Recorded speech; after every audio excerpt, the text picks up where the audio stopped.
All praise is due to the Most High, family. We back with another Acres Anime Review. I just finished watching the season finale to To Be Hero X. And we got some answers. I still got some questions though. And some of the conclusion, I'm still trying to wrap my mind around. So help me out in the comments if you understand it better than me. But so we talking about X, right? We learning who he is and what's going on. Right? So we basically open the episode with X at work. And someone else that I know was watching the series described X as like Clark Kent because he's hiding in plain sight. He's the #1 hero, and just nobody really realizes what they're looking at when they see him, right?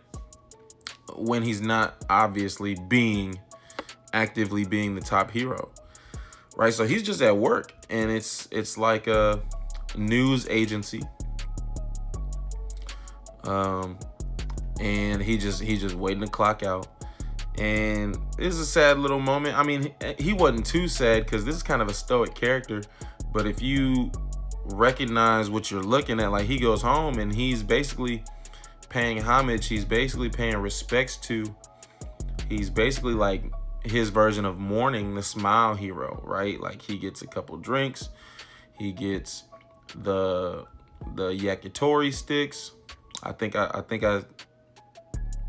that's what it was. And he have himself a little moment. Now, the commission, we know from previous episodes, is colluding to keep him from becoming X for the 4th consecutive tournament, which I thought it was an annual tournament. This is like a biannual tournament, or it's like every 2 years.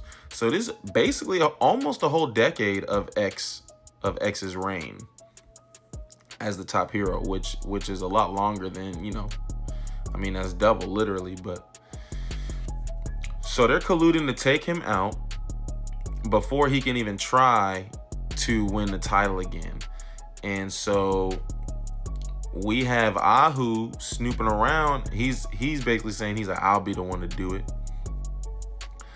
But X see him, and Ahu becomes like our little sidekick for this episode, because when he gets caught,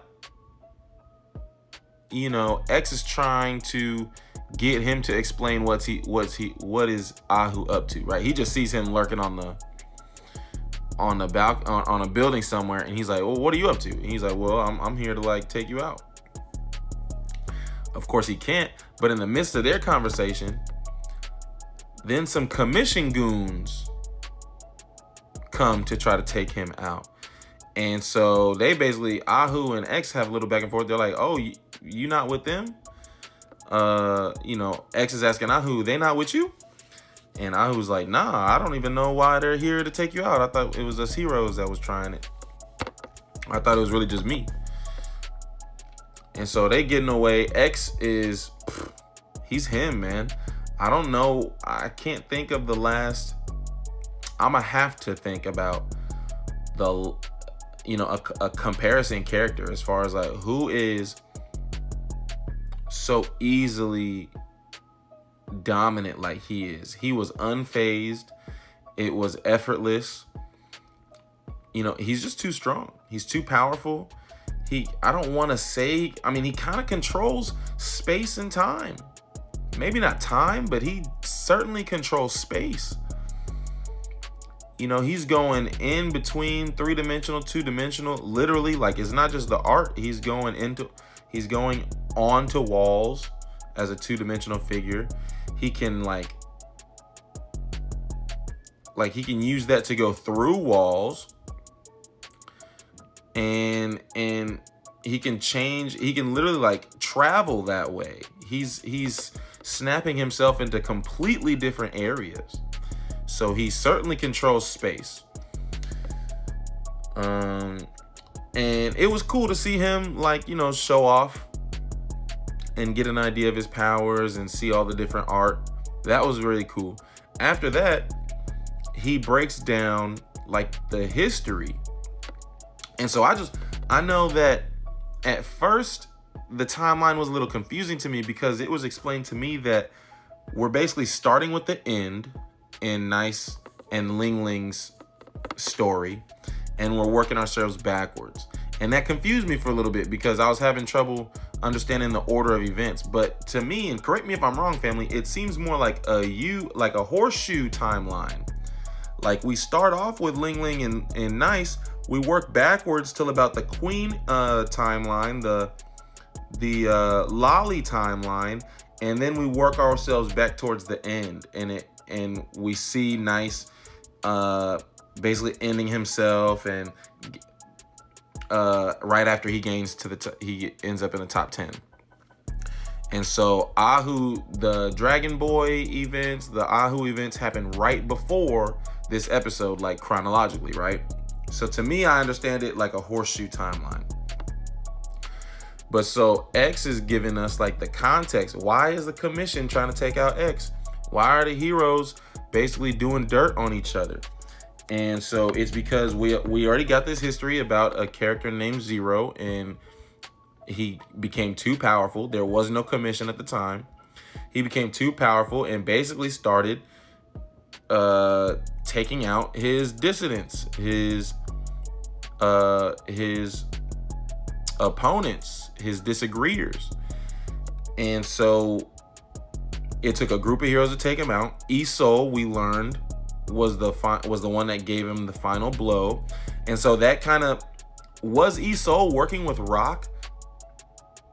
Well, I guess there was no Commission. I don't know if there was hero agencies, but that made me think that that's maybe why Rock wanted to take out old Isol, was because we know Rock, that was the statue, was that boy, was Rock, who X described as a fan of Zero.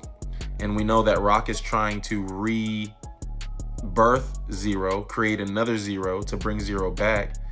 And so I think that he was trying to seek revenge on the old Isol. I don't know. Correct me if I'm wrong here, family. It's just because this was kind of low-key difficult for me to wrap my mind around. But so Rock is trying to bring back Zero. The Commission is trying to keep... Well, so when Zero started taking out other heroes, this is like the origin of fear. And so that's why the Commission is seeking to basically put a ceiling on trust and fear, so that nobody can get too strong, beyond reproach. And so that's why they want to stop X before he achieves that. And so basically he's saying, the imagery about the dominoes obviously is saying that, like, hey, fate is in control here, and the Commission and the hero agencies are trying to manipulate it to their liking. But X is low-key fighting against fate at the same time, just in his own different way. And so we finally end up, so obviously next season is going to be the tournament. We're going to see this top 10 hash it out and see who ends up on top.